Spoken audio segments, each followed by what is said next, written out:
Two.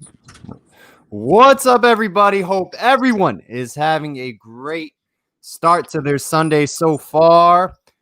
It's me and Brad, my co-host, going live right now, talking some fall practice day 2 recap. It's kind of crazy, Brad. Like, we're a month away from the season starting, but it doesn't even feel like it. Bro, Paul, man, again, man, love being on the show. Great for having me again. Like you said, man, we are literally about 30 days away from it seems like kickoff, right? About to play UAB Dragons. But like you said, man, it doesn't feel normal, right? With this whole COVID going around. It was awesome to finally see some video clips. I know, just like me and a bunch of other Hurricane fans, once you see that Canes All Access on YouTube, you start to see the interviews, a little bit of 30-second, 40-second clips of the team practicing. That's where you get the goosebumps. That's where you get the jitters. That's where you get hyped for this new and improved Miami Hurricane football team. I'm very excited. We got a lot to talk about today, as far as day 2 of practice, a little bit of recruiting updates, and later on I will be talking a little bit about the possible season and some breaking news on that later. Yeah, definitely. I mean, there's literally so much to talk about in the sense the MAC conference just canceled their season. We have a new offensive line starting lineup. De'Ara King is the new quarterback on campus. I mean, where do we even begin? Yeah, man. Let's start by talking about what could have been probably the biggest news we heard after day 1 of practice, and that was, of course, the best player on the Miami Hurricanes football team. That is DN Greg Rousseau, who is obviously a projected top 10, top 15 pick. Manny Diaz is on an interview, looks at his phone, and pretty much utter shock, just like the rest of the fan base when we found out Greg Rousseau will be opting out and going into the NFL draft. Now, following that press conference of day 1 of practice, a lot of speculation was in the air as far as who else will opt out, right? Right. Will it be Derek King? Will it be Quincy Roche? Could it be Zach McLeod? Could it be a few other guys?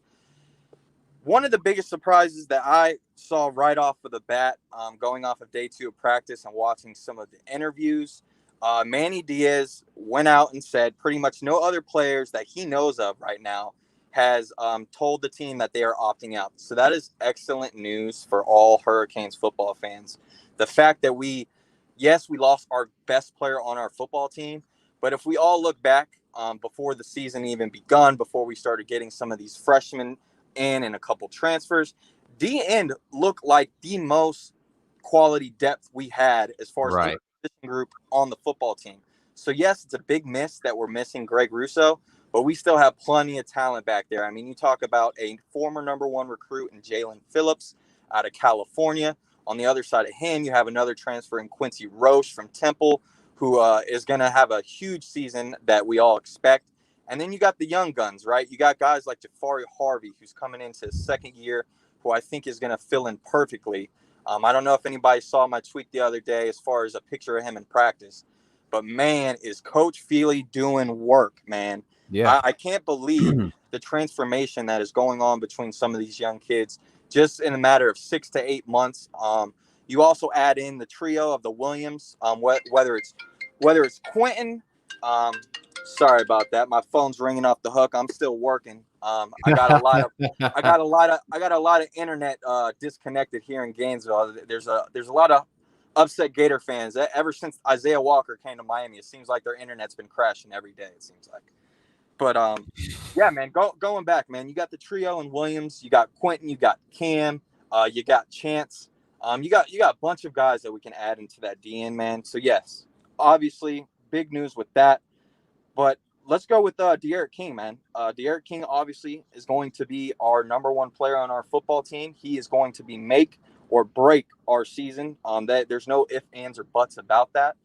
Uh, as of right now, De'Ara King has already told the team as of right now that if the season was to get canceled, that he will come back. Me personally, I always thought he would come back. I know a few Hurricane fans were kind of speculating what if De'Ara King goes pro if we don't have a season? This is the way I look at it, Paul. De'Aaron King has already not played for one full season, right? He came from a conference out in Houston that one of the knocks with him was competition. Well, if you're coming to a program like the Miami Hurricanes and you are wanting to put on the map and be that number one quarterback guy, you came here for one particular reason, and that was to improve your draft stock. So why would you leave? Right. So that's where I'm coming in the sense of De'Aaron King. I don't think any fans should worry about De'Aaron. I think we're going to be just fine. I think the bigger question is going to be if we do not have a football season, what happens to these other guys like N'Kosi Perry and Tate Martell? You got Right. a guy like De'Aaron King who comes back, who obviously will be the starting quarterback against Alabama. What happens to a guy like N'Kosi Perry or Tate Martell with a lot more quarterbacks in the room at that point? You could see a shakeup there. Who knows, right? What's your thoughts on that? Yeah, no, absolutely. I mean, De'Aaron King did announce, he said, things do change day to day, but he did say he wants to play next year if it is canceled at the University of Miami. To be fair, I mean, he hasn't even played in 2 years to a certain extent. He's only played 4 games, you know? So having that 1 year of film 2 years ago, I mean, you're taking a gamble if you do leave for the NFL draft now. I think he can improve his draft stock with a full season under his belt. So if the case is that the college football season is, let's say, delayed to spring, if it's canceled and his first game at Miami is against Alabama, then yeah, I can see a ton of quarterbacks transfer out. I mean, if I'm Tyler Van Dyke, I'm telling Coach Manny Diaz and the coaching staff, he's like, hey, am I your guy moving forward? Because I'm not going to sit here and wait another 2 years and be on the Absolutely. bench, you know? Absolutely. And that also comes in effect if this was to happen. I know a lot of fans who follow recruiting are also speculating about, hey, do we go after a quarterback for this 2020 class, even though we only have a few spots? If the season gets canceled, we don't need to go after a quarterback at all. With a guy like De'Aaron King coming back the following year, we have a whole nother year to kind of put that aside. And man, let me tell you, I'm a diehard Hurricane fan more than almost anybody I could honestly say, man. And if the Miami Hurricanes don't play football this year and De'Aaron King is our starting quarterback against Alabama week 1, man, buckle up your chin straps, put on your seatbelts. I'm calling my boy John Michaels and I'm heading to Georgia. And we will, I repeat, we will upset Bama with De'Aaron King at quarterback. I have full confidence in that. I think if the season gets canceled, you see a bunch of guys on that Alabama football team that Yes. possibly leave early. Guy like Patrick Surtain. I could see a few guys in the linebacker and D line group.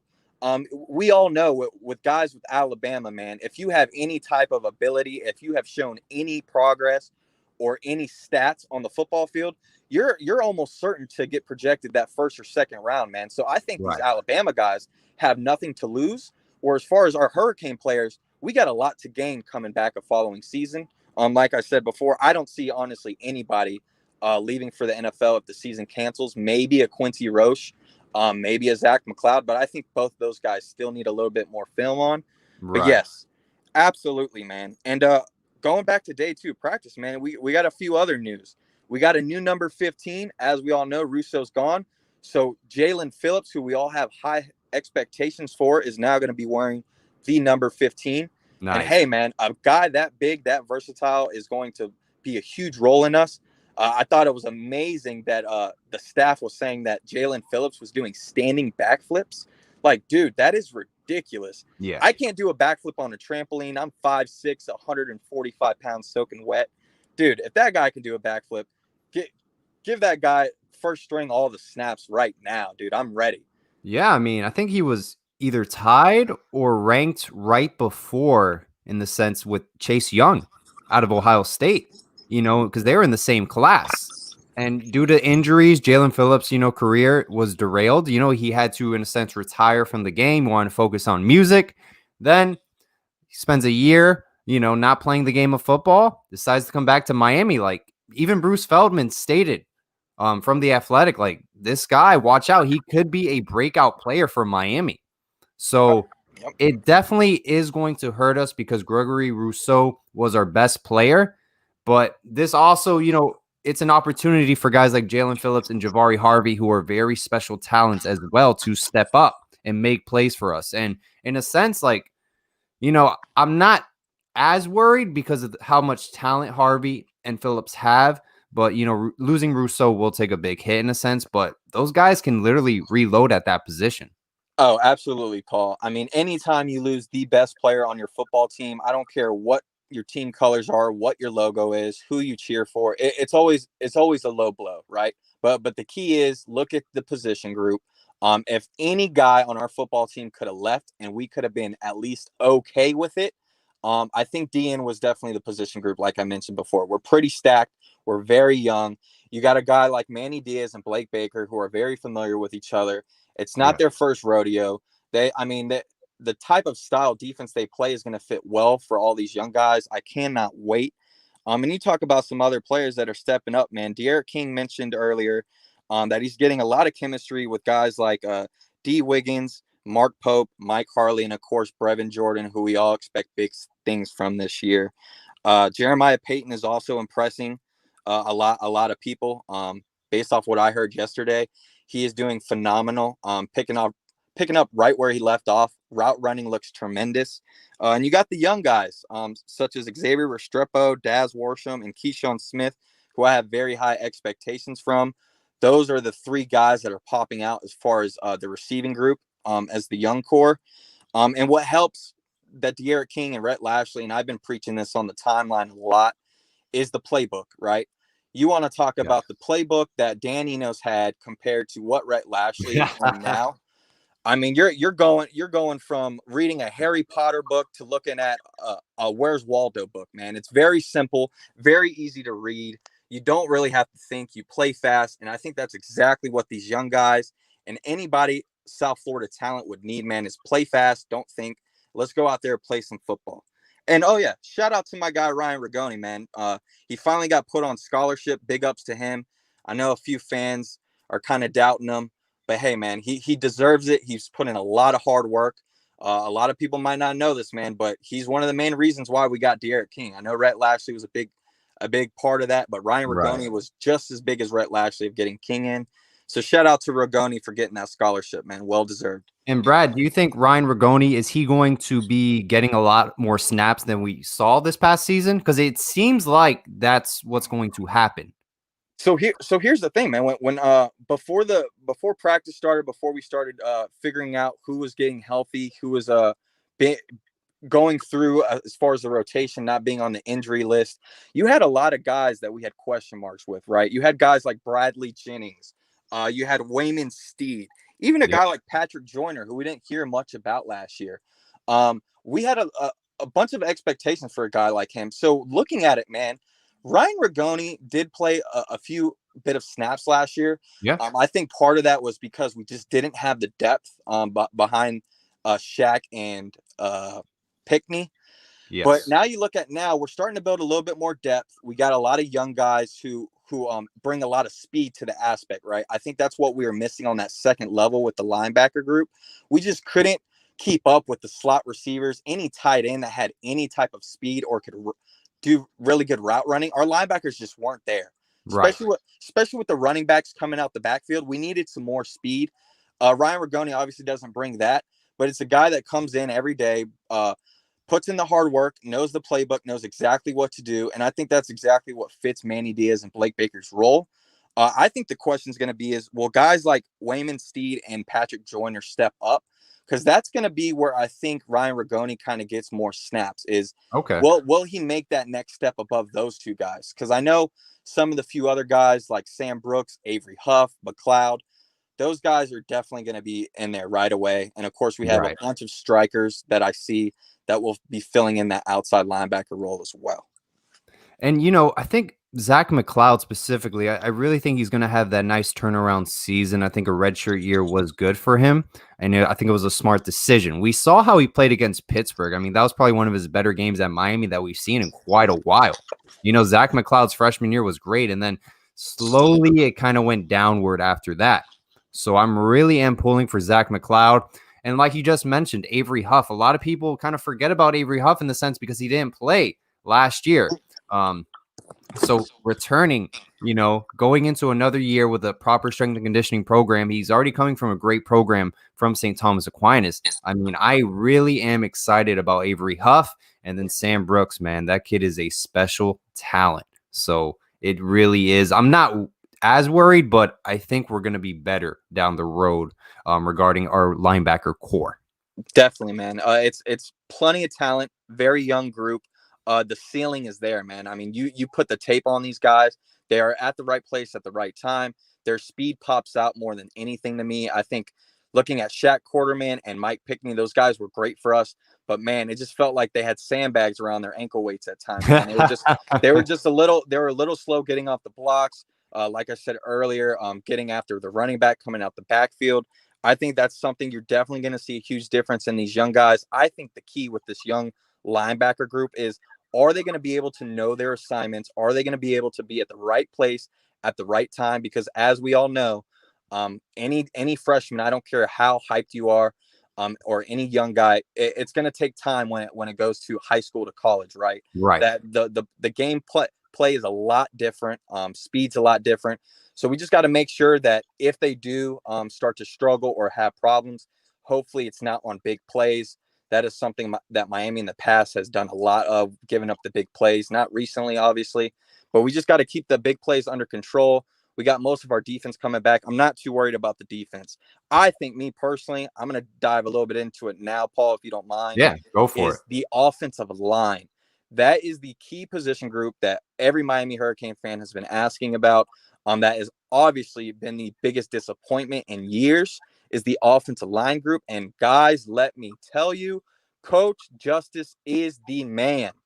That guy is going to turn around this program quicker than you will see any coach on our staff do. I promise you that right now. You look back at all the offensive line coaches we had prior, guys like Stacy Searles, you had Butch Barry, who was, man, he was just as bad as anybody. I mean, I would rather have the guy scooping ice cream at Ben and Jerry's at this point over Butch Barry. But man, so let's dig into Coach Justice, man. There was one thing that literally stood out to me yesterday when he was talking. I tweeted this yesterday. It's blowing up. And Yeah. that is this. He mentioned a guy like Jalen Rivers, who we all have high expectations for. As we know, he's a big-time target that came to us this prior season. He is at guard right now. You want to know why he's at guard, Paul? It's because he's a true freshman Right. who at times can get overwhelmed at tackle. That is what Coach Justice says. Meanwhile, last year, Butch Barry puts a true freshman in Zion Nelson at Exactly. left tackle, what is possibly the biggest position on the offensive line. Most of the time, it's the quarterback's blind spot. You had a true freshman at left tackle going against your first game ever in a D line against Florida, who, as we all saw, not only killed us, but they killed most of the country, man. That D line for Florida is no joke last year. And a guy like Zion Nelson, man, we put him at the wrong place at the wrong time.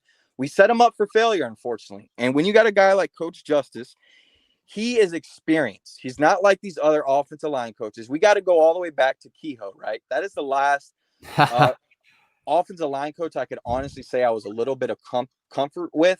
Now you look at a guy like Coach Justice, who has experience, right? He's played college level at FAU, I believe, Yeah. and he was proven in college. He actually did some work in college, and now he's actually proven on a college level as far as coaching. He knows how to develop these guys. He's done it with guys that have way less talent than Miami.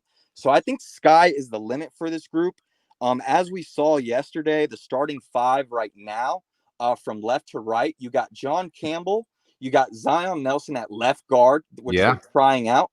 Gainer, of course, is your center. Right guard is Scaife. Right tackle is Jared Williams. I'm very close with Ja'Kai Clark from everything he's told me. From center all the way to the right side, that is pretty much on lock. You will most likely not see any of those guys move. It's that left tackle, left guard position that will start to get a little bit of movement. Ja'Kai told me that practice today and tomorrow, Ja'Kai will be taking snaps starting at left guard. Nice. I know the first 2 days of practice, Coach Justice strictly wanted him at center just in case scenarios were to happen if Gainer was to get hurt. Unfortunately, we do not have any other depth at center besides Gainer and Clark. That being said, when you look at this offense and what we are going to have to do, me personally, you need the most athletic 5 guys on the field as far as offensive line. You are going to be running double the amount of plays. You are going to be running a lot more faster. So you need guys who are very athletic, which goes to show you why a guy like Navon Donaldson redshirting. Okay. You also got a guy like Isaiah Walker, who obviously got transferred in from us from Florida. We're hoping he gets that granted scholarship waiver to where he can come Right. in and play right away. That From still what has it's still pending, right? Correct, it is still pending. From everything I've heard, they're still waiting on everything. I'm hoping that he gets passed. But he's looking like a left tackle. From everything I've heard, he is pretty much set in stone to be that left tackle spot whenever he does come in. Uh, I mean, the first thing that jumps off with Isaiah Walker is his feet, right? He's got very quick feet, very agile, very smart kid. The thing with him is he just needs to get comfortable with being in college, going into that weight room program. Right. I think after a year with him, you should see guys like him, Washington, and McLaughlin. Those are 3 guys that I would probably potentially see redshirting this year, just because all 3 of those guys need a little bit more weight room program, a little bit more development with those 3 guys. But hey, this is what we've all been waiting for, right, guys? We have never had these problems, which are not really problems, they're actually good things. We have multiple guys at tackle and guard, where now we're actually starting to create quality depth. We're not just having no-name guys out there because we just need bodies. Now we're starting to gain quality depth, and I think that's one of the biggest things you're going to see moving forward, is that we're just going to have a lot more better quality guys, and guys who are going to be getting coached up a lot more properly. Yeah, and a lot of people, they thought Zion Nelson was going to get redshirted. I think that shows the confidence Garen Justice sees in Zion Nelson's ability to play at the Power 5 level, switching positions from left tackle to left guard. I think Zion Nelson, man, he may have a nice turnaround. Brad, have you heard anything about Jalen Rivers in the mix, getting first team reps or just second team as of right now? Because I know a lot of people were very high on Jalen Rivers coming into this offseason. So yeah, man, with Jalen Rivers, that is a guy that Coach Justice has raved about. He is one of the few guys on the offensive line who can play multiple positions. That's something that's going to be key for any of these offensive linemen going forward, is being able to play multiple spots. With this fast-paced offense, you're going to have to if you want to see the field. So a guy like Jalen Rivers, right now, he's getting worked in at the guard spot, but I think you could potentially see him at the tackle. But that's one of those kids that I think is going to grow into a phenomenal player. He's very smart. I think sky's the limit for him, but I think right now you're going to see him at guard. And as far as I'm just now looking at the chat, with Isaiah Walker, by any means, I don't see him starting right away, so don't worry about that. I do think he'll need to bulk up a little bit more, get into the weight room, learn the playbook, obviously. But the starting 5 offensive linemen, we should definitely be a little comfortable with. I know a lot of people in the chat are still worried, but you got to remember, guys, all 5 of these guys are coming back, except Jared Williams, obviously, but Yeah. he will end up being our best offensive lineman. That is one guy that everyone on the football team has raved about, specifically defensive linemen on the team. They have pretty much said that guy is bigger than anyone on the football team. He's one of those guys where as soon as he puts his hands on you, he maneuvers you wherever he wants. So that's something that we haven't had in a very long time. I'm very excited for the offensive line. I think the O-line will definitely be in a big improvement. I think between all these guys getting more reps, being more comfortable with each other, and then just the fact that the playbook and the plays itself, quarterback's going to get the ball out of his hands a lot quicker, so the blocks won't be being held as much. I think you're going to see a big improvement with that. Yeah, definitely. I mean, it's going to be a lot more simple as an offense. We're going to play fast, and I think this is finally going to cater to the offensive linemen that we recruit for this football program. Dan Enos failed to realize that we are not a Alabama, we are not a Wisconsin. We don't play that power football. We're a fast, athletic region of football. That's the style that South Florida football plays. Just athletic recruits that we bring in. So I think with this fast and simple offense, Rhett Lashley even stated the goal is to score in 4 plays. So I think this could be a great formula. And plus, with De'Ara King under center, if the pocket breaks down, you have the best dual threat quarterback in the game. Absolutely, Paul. Absolutely, man. Like I've been telling people, we not only have a quarterback on the football team at all times, but now we have 2 running backs on the field at all times. You got your running back in Cam Harris, and you got De'Ara King. De'Ara King can run just as good as he could pass. That's what makes him so great and being able to be a Heisman candidate right now. When that pocket collapses, there's not too many guys out there in college football right now that can tuck it and run and be able to do the things that De'Ara King does. I'm looking in the chat right now. People are asking, how's the defense, right? We know the defense the past 3 or 4 years has been a top 30 D. I expect that to not change, even though Greg Rousseau is gone. I think the key is going to be, hey, we need this offense to at least be a top 40 offense in college football. That is not asking for much, guys. And I think we can easily do it. Like you said, all we got to do is average about 35 points a game.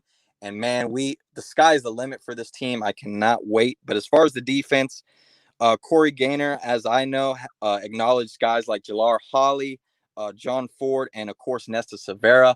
Nesta in particular, I know is having a very good couple days of practice so far. From everything I've heard, he seems like a very changed guy. He seems a lot more upbeat, a lot more nicer to everyone. It seems like. I mean, that's one of those guys who's just a bully, man. I love him. I love his attitude, but at times he could get a little carried away. And it seems like right now, him being in his junior year, he's starting to mature a lot more. And I'm expecting big things from Nesta, man. I think he's one of those guys where you look at the defense. D tackle is one of those spots where they have to step up. I think the D ends, particular, as much as we rave about them, they won't be able to do what we think they're going to do unless these D tackles do their job and read the assignments correctly. You also have a guy in Corey Couch, who I've heard some pretty good things about. He may be right now the second corner from everything I've heard. Really? Yeah, he's getting a lot of reps at corner. Very fast legs. Has been keeping up with pretty much all the receivers. And his ball skills is phenomenal. I want to say either him or Avery Huff yesterday got an interception and ran it to the house. So that is awesome. And then a guy like Avonte Williams, I know we all were thinking, hey, he's going to be a corner. He's going to be a nickel. He's going to fill out well for us. Everything I'm hearing right now, Avonte Williams is going to be playing free safety. The guy is phenomenal, man. He's a tremendous athlete. He's going to be all over the field. He's going to be on special teams. He's going to be at free safety. He's going to be one of those guys, man, where there's going to be times we're going to have to match up against some speed and skill players on the opposite side of the field. And you could see a guy like Avonte Williams being able to be that spy guy and kind of just put him on the most athletic player on the football team. I know he's young. I know it's a lot to ask for. But, hey, when we got Avonte Williams, everybody was screaming left and right. And it's for a reason, right? The guy is super good, super talented. Expect a lot of things from Avonte. Hey, Brad, I spoke with James Mons III yesterday, recruit with the Miami offer. He stated, Blake Baker's scheme, he really wants to emphasize having 5 defensive backs in the backfield at all times. Do you see that potentially we could be playing more than 2 safeties on the field? Absolutely, Paul. We got, as we all know, where it seems like strikers, right? That's like the main position we recruit nowadays. It seems like the past 2 or 3 years, we're not getting a lot of corners, but we're sure as heck getting a lot of safeties and strikers. And there's a reason for that. I think in time, you will start to see that we kind of fade away from the 3 linebackers and we kind of go to a 2-set linebacker and have a lot more corners, safeties, and strikers. You look at the previous class, we were loaded up at safety and strikers. And then you look at this class, we could potentially be loaded up as safeties and strikers again. Yeah. So yes, I definitely see that. We got a lot of potential, a lot of guys. We just gotta learn our assignments and put a lot of pressure on the quarterback, man. I am a little worried about some of the corners if they do have to play early. But as long as we put pressure on the quarterback, you look at a team like North Carolina and Sam Howell, a lot of people are high on that football team, man. But I can tell you right now, when Sam Howell's got Jalen Phillips, Quincy Roche, Jafari Harvey, Nessa Severa coming at his neck, You're not going to have much time to read the field. You're only going to have about 2 or 3 seconds to throw that football. So the key for these corners, especially the young ones, is going to be knowing your assignments and being at the right place at the right time and not blowing your coverage. Oh yeah, of course. No, 100%. And when you stated to Corey Couch might be our number 2 corner, did he already jump DJ Ivy in the sense? No. So I don't think he necessarily jumped DJ Ivy. From everything I've heard, they're kind of switching reps. They're going back and Gotcha. forth. Al Blades, by all means, is definitely our number 1 corner. He was our number 1 corner last year. I don't see anything different from that guy. He seems like one of the role models on this football team, along with De'Aaron King and a few others. Gotcha. Al Blades is going to be playing Sundays along with a few of these other Oh yeah. guys. But yeah, man, that's pretty much it for as far as the recap for practice. I don't know if any of the guys on chat have any questions as far as practice, man, but I don't mind going into recruiting unless we got some more questions. One thing I want to talk about, if the season, because the MAC conference just canceled, conference presidents are meeting the next few days regarding the future of college football this fall. If it is moved to spring, do you believe early enrollees will be able to play this season? So I wanted to leave that for last, but since we're talking about no, you're good. No, you're good, Paul. We'll leave recruiting for last. There's not much to talk about recruiting anyways, but let's dive into this, man.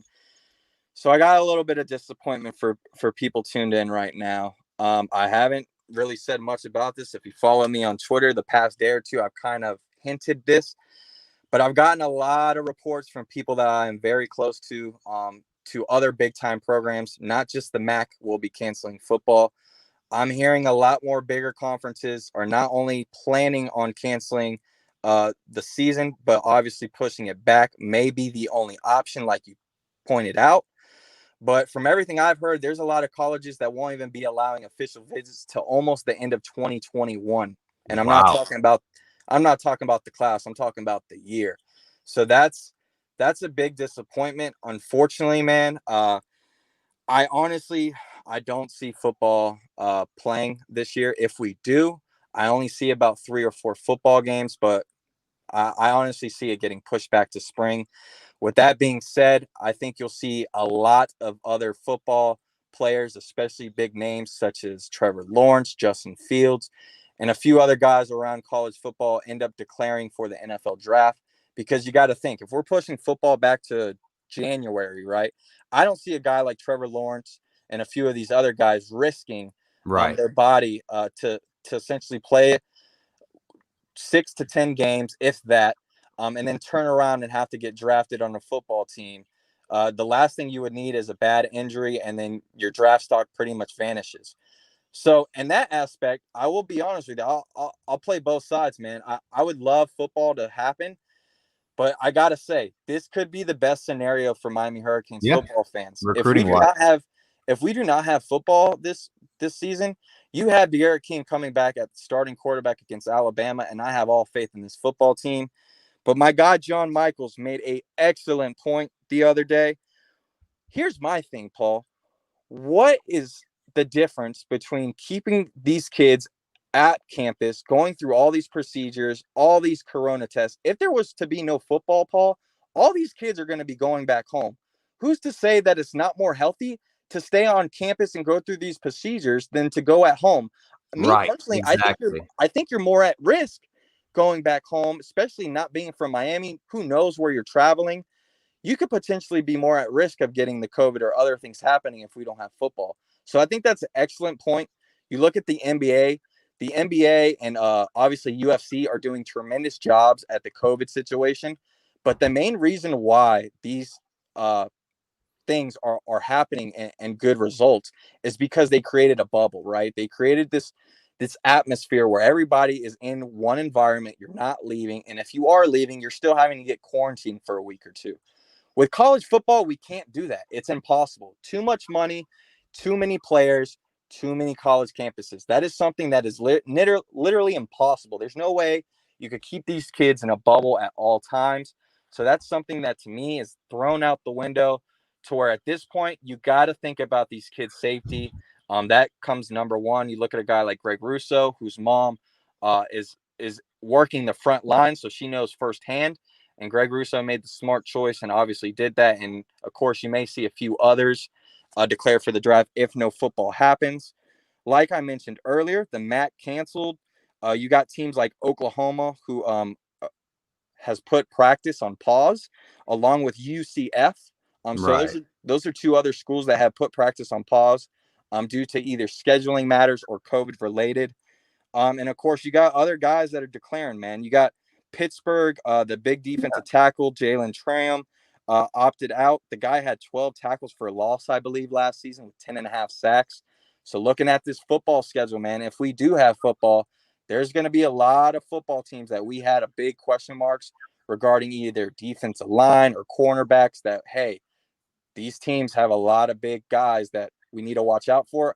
I think slowly but surely you're going to see a lot of these teams start to trickle to where if we do have football, I'm very confident in this Miami Hurricane football team just because we might not be playing the same football teams that we're thinking we're playing now. And I Right. think personally we will have the same football team going forward. No, definitely. I mean, I still think this is just my opinion. I think there will be a football season, but in spring, because I just think a lot of universities, financially, a lot of college towns, economically speaking, there's so much weight on a football season that the revenue does go back to the university. So ultimately, I do think that there's so much money at hand that they will have a season. I think spring will be the viable option. And, like you said, Brad, if schools aren't doing official visits until 2021, I mean, this works out great in recruiting for Miami locally. I mean, Miami has a chance to literally shut down South Florida, build that white picket fence that Howard Schnellenberger always preached about. So, and we've already seen it this offseason. So ultimately, I think it does work out in Miami's favor. Schools like Florida State, Florida, for example, in the Sunshine State, Alabama, Clemson, those are the schools that are going to be affected when recruiting in South Florida. You have the Penn States, the Minnesotas that sneak into South Florida as well. So those schools like that, Miami will win battles over that Miami loses in the past against other schools. So ultimately, it will help Miami out a lot. Now, if it is moved to spring, does a guy like Quincy Roche take a chance and go pro? He's already a veteran player. I think he's going to be his fourth or fifth year playing college football. I could be wrong. But, does he declare early for the draft? Do other players just say, you know what? Maybe Derek King changes his mind. He gets, some advice from people who are, intelligent with his draft status. And does he declare as well? Because everything does change day to day. I personally So think Derek yeah, King I mean declaring Derek King, early, yeah, is a bad idea. But yeah, so Derek King mentioned that as well in the press conference yesterday. That it's a pretty much day to day thing. As of right now, he's staying. Um, like I said earlier, I think a guy like Derek King, he came to Miami for one reason and one reason only, and that was to improve his draft stock and kind of prove to everyone that he can still be a quarterback at the next level in an actual legit conference against some big time opponents. I think a guy like that, I don't see him leaving at all.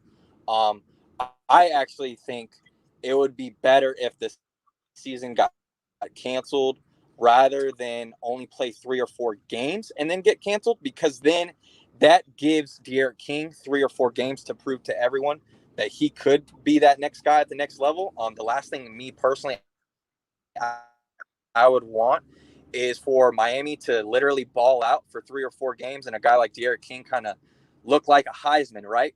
But then football season gets canceled, and just off of those 3 or 4 football games, it gets Derek King just enough momentum and enough attention to where it's an easy decision for him to declare. I would absolutely not want that. I would rather him stay. A guy like Quincy Roche, I think him and Zach McLeod are two guys you can look at where it's kind of a situation that kind of bit us in the butt previous. As we all know, when someone not on the football program kind of gets in your ear and lets you know, hey, this is my advice. This is where you're landing as far as third, fourth, fifth round. That's where it always juniors or guys that we know should not declare early. They do anyways. Look at right, guys like John Garvin. That's just a perfect example for you. So a guy like Quincy Roche and Zach McLeod, those are two names to look out for if we don't have a football season. Those are two names where you couldn't possibly expect them to maybe declare. But again, D ends we're still very comfortable with. Obviously, we don't have a football season; it gets pushed back. We still have a lot more other guys coming in that hopefully can fill that role.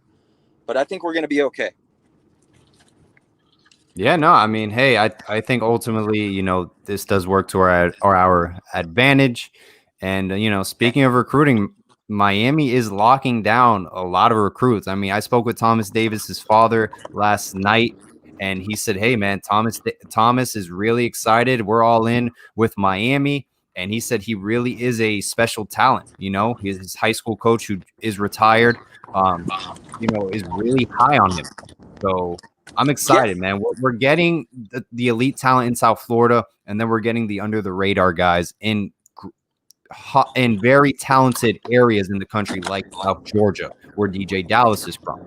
So absolutely, Paul. And I mean, let's be real for a little bit. We know the COVID situation is obviously playing a huge role in this. Okay, I mean, I personally think without this COVID situation, you could have honestly seen a couple other big name guys, maybe guys like Cam Kitchens, maybe even a guy like James Williams, end up not going to Miami, right? Just imagine if some of these kids were able to go on official visits to some of these big time SEC programs. I know James Williams had his visit with Georgia, so that obviously was great. He ended up coming to Miami literally the next day after. But you look at a guy like Cam Kitchens who wanted to look at Auburn and a few of these other schools. That could have been one kid that yeah, could have possibly switched. But yeah, man, I think we're gonna be just fine. I think at this point we just need to hope that there's football.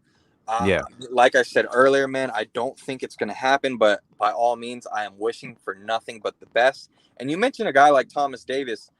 He is one guy that actually, even though we recruited him and signed him on this current class to possibly be that D end outside linebacker type of guy. inside linebacker. And now he is being converted, like you just said, into an inside linebacker. Yeah, So that is huge news as well. I can't wait to see a kid like Thomas Davis fill out and see what he could do. Um, I think me personally, one or two guys that I wish, hopefully they start to pick it up a little bit is a guy like Corey Flagg. That's a kid that when he first signed, we had a lot of high hopes for just because he played in the state of Texas. He kind of checked off a few of the boxes as far as statistics, but his height's not really there. From what I've heard, he's not really that fast. Hasn't picked up too much on the playbook yet. So I'm hoping for nothing for the best with him. But linebacker is, of course, one of those position groups where we're very young at. We need a lot more bodies and maturity. So I'm hoping for nothing for the best with that. You look at guys like Ruben Hippolyte, Keyshawn Green. These are guys that we missed out last cycle. Even a guy like Machado. I'm really good friends with his high school coach, Hector Clavillo, out of Hialeah Champion, who you had on, who also coached Greg Rousseau and a few others. And that is one kid that I was always high on. I think a guy like Machado could have fit well with this Miami Hurricane football program, even though he was a 2-3 star guy, didn't have much offers. He checked off all the boxes as far as being what it takes to be a Miami Hurricane football player, especially at linebacker. I'm just hoping a few of these other guys step up. Brad. A lot of people have been talking about Corey Collier. I think he's making his announcement very soon. What do you think Yes. about Corey Collier moving forward? A lot of people say, hey, he may end up at an SEC school. He's never visited LSU. He's never been to Baton Rouge. Yes. I've never Yes. been to So Baton Rouge personally, but I wouldn't personally for me, like I need to be on campus. I need to feel things out. That's why, in a sense, these official visits are so key for a recruit. So they understand what the school has to offer to them as student athletes at the next level. yeah, man. So with Corey Collier, let's go back just a little bit. I see people in the chat bringing up James Williams' video. Let me tell you guys something, man. If it wasn't for James Williams committing, a lot of these other guys were going after Leonard Taylor, Jason Marshall, Corey Collier. We would not even be in the picture for these guys if it wasn't for a guy like James Williams shutting down his recruitment and bringing the crib back to where it needs to be. You look at that interview he had yesterday, man, and it brought goosebumps to my body. A guy like a 5-star James Williams pretty much looking in the camera saying he's shutting down his recruitment, wanting to make the crib great.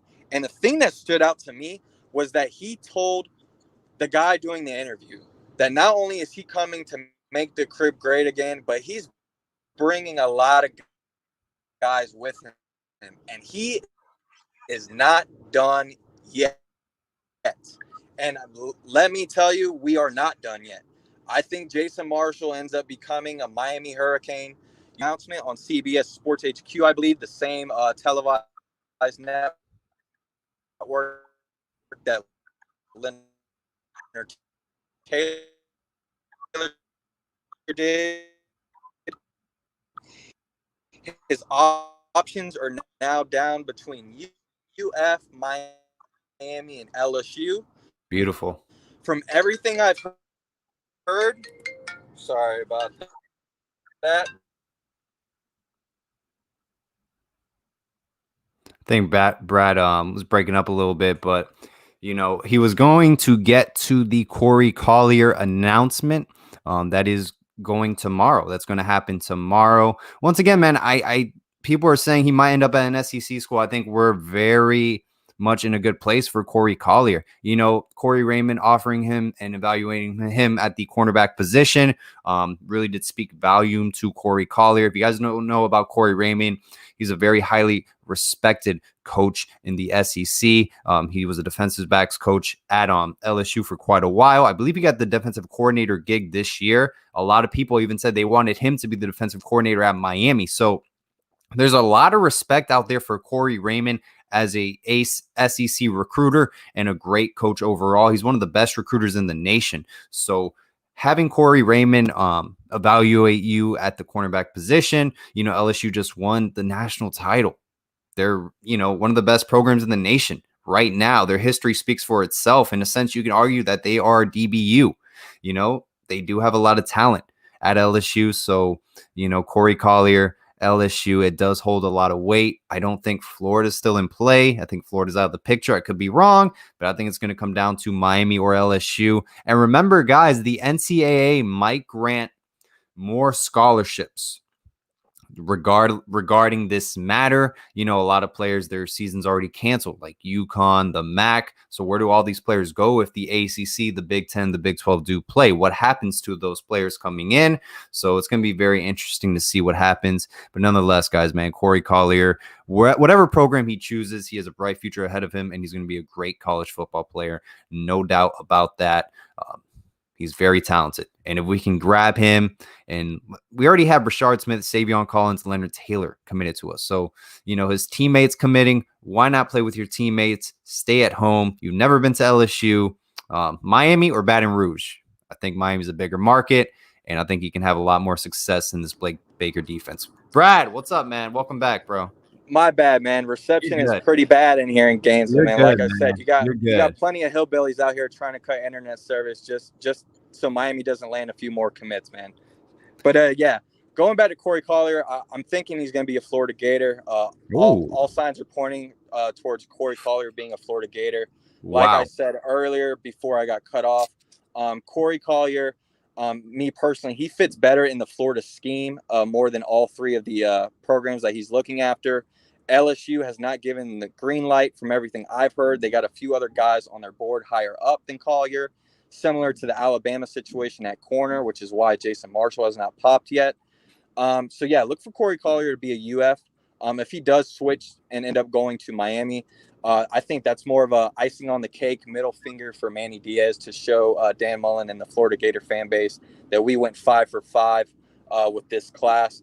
But hey, I wouldn't mind Corey Collier. But like we mentioned last video, we have tons of other guys we can go after. You look at a guy like Chase Smith, Keith Brown, Amari Daniels, Mason Smith, even a guy like Terrence Lewis, and even the DN that's committed to Tennessee, Darrell Williams, I believe his name is. I'm not 100% sure if that's his name. But yeah, those are all guys that we are looking after right now. So if Corey Collier does not commit to Miami, everything will still be okay. We got plenty of other options. But if Collier does commit to Miami, I see him playing corner, not safety. Yeah, no, I hope so too. I mean, we do need help at the cornerback position, no doubt about it. There's a lot of youth at that position group, and a lot of people have been giving, Mike Rumph a lot of trouble. But, maybe this can build up his self esteem with recruiting because, it's 50-50. Either you love him or you don't. He did go see a therapist regarding recruiting, like a sports therapist, to help him just understand kind of why recruits didn't want to play for him, especially his own, recruits that he coached at American Heritage Plantation. It did affect him very harshly. So, Brad, regarding recruiting, any other name to look out for? I know people on Twitter were screaming Yokeith Brown at you. A lot of people rave about Yokeith Brown. Is he even in the mix, or it's just one of So those yeah, you numbers games? so with Keith Brown, I believe he's still in the mix. From things I've heard, staff is still keeping in touch with him. But here's my thing. Here's where I've been going back and forth with a few guys on the timeline. Keith Brown is an excellent player. He's an athlete similar to Chase Smith, who obviously would be great on this football team. But when I look at a guy like Keith Brown, he's very similar to Brashard Smith. I think we already have that guy in Brashard Smith, to where me personally, you look at the running back room, okay? After this season, you're most likely going to lose Cam Harris to go to the NFL. And a guy like Robert Burns, who will already be graduated by then, I don't think he has any much to prove. He will already have his degree. I think he may be okay leaving. So then that leaves you only 3 running backs on the full roster, which all of them end up being what, freshmen or redshirt freshmen, right? You got Jalen Knighton, Don Chaney, and then you got Thad Franklin. Going to the running backs right now, I know we were talking a little earlier about the current team. Jalen Knighton, folks, book it right now. Jalen Knighton will be a top 5 running back to ever come out of Miami Hurricanes. I am putting my name on that right now. I have coaches, I have players, I have ex-players, I have people who are working for 24/7 that have all told me this kid Jalen Knighton is the real deal. De'Aaron King has been raving about him. The offensive linemen have been raving about him. A few of the higher classmen at the receiving group have been raving about Jalen Knighton. The kid does it all. Even though he's only been on the football team for a few weeks, he is already picking up the pace. He's learning the playbook. He is actually picking up blocks better than most of the other guys out there.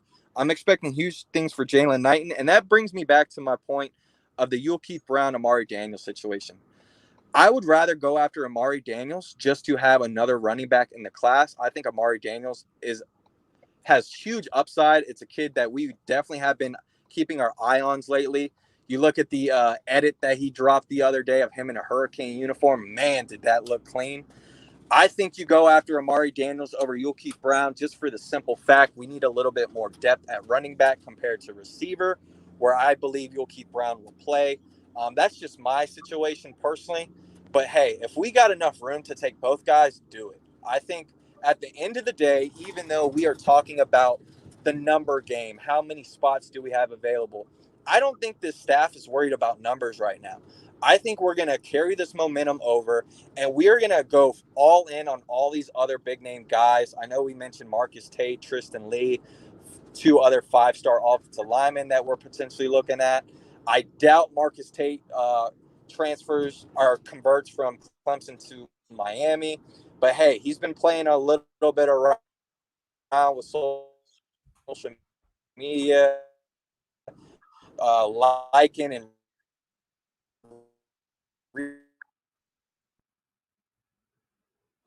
Yeah. So, I mean, Yokeith Brown potentially, if we do have more. minutes Oh, go ahead, Brad. in the next couple months. But yeah, I think the numbers game, we worry about who gets pushed out of this class or who drops out of this class later on. I think right now you use all the momentum you have right now and you get as many big name guys as you can. Brad, we got 7 minutes left. We got 166 people joining us. 12 p.m. on a Sunday, man. Doing this on the fly. Thank you so much for everyone joining us. Stacy Hall asked a great question. I'm interested as well. Are they going to allow more players on the 85-man roster if the season is canceled? Have you gotten any word on that? Or that was still up in the air last time we checked? So that is still up in the air. It's a little bit of speculation from everything I've heard. They're still going back and forth on that with the 85 scholarships. We would think that if they do push the 85 scholarships, we potentially will have a lot more room. But doing a little bit more research, we have a lot of guys um, currently in the past week or couple weeks that we actually ended up putting on scholarship, Right. aka guys like Ryan Rigoni and a few other guys. So that number has actually gone up a little bit from everything I've told. I think we're right around like 77 to 79 mark as far as players on scholarship. So if they do end up pushing to 85, that is definitely great news for Miami. You could potentially see, like I said, another 4 to 5 guys end up getting into this class, pushing the cap to almost maybe 28, 29 guys, which would be phenomenal. But that's still stuff that is put on hold. I'm not sure how that's going to work, but I'm hoping for nothing for the best on that. And going back to recruiting, I know we talked a lot about 2021 guys, but I want to mention a name for the 2022 class.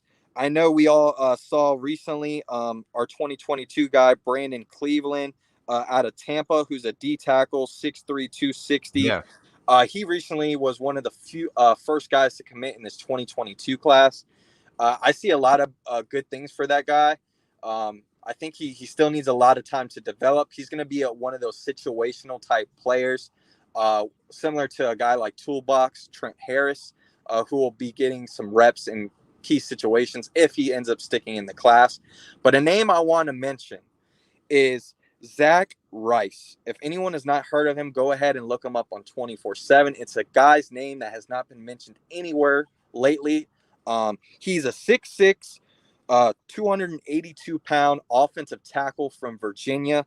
He's a 4-star, 5-star peak. I believe he will get that 5th star very soon. He's got D1 offers from literally every big-time school. And from what I've heard, he is feeling Miami a lot right now. You could potentially hear his name come up in the next few days. Zach Maybe Rice. Zach Rice. Look him up. He's a big time dude. He kind of reminds me of Marcus Tate, man. I hope that's a guy. I know Miami's after him. That's a guy that could potentially end up getting some heat in the next few days, and you could see a guy like Zach Rice be another guy to add in that 2022 class. And that is the nation's #1 offensive tackle. I don't know if he's the #1 offensive tackle, but he is definitely a 4-star, 5-star guy. He's got D1 offers from literally everyone. You go pull up his 24/7 account. There's not a school on there that pretty much hasn't offered him. And from what I told, he's liking Miami.